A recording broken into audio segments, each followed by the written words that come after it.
Gjykata e apelit posaçëm ka vendosur të lërë fuqi masën e sigurisë arrest me burg për 8 persona të arrestuar si pjesë të ashtuajturit grupi Raja.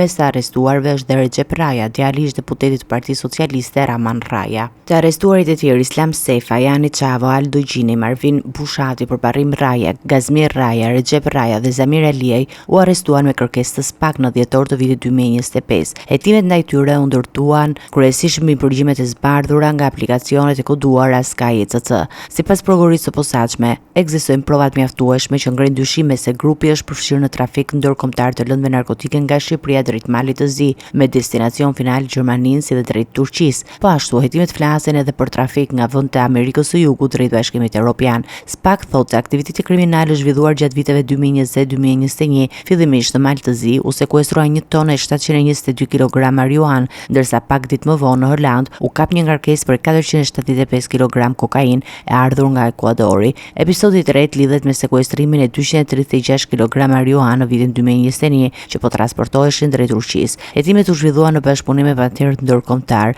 Ndaj të dyshuarve rëndojnë akuza në grup të strukturuar kriminal dhe trafik të lëndëve narkotike. Në total, gjatë operacionit u lëshuan 14 masa sigurie, por vetëm 10 prej tyre u ekzekutuan.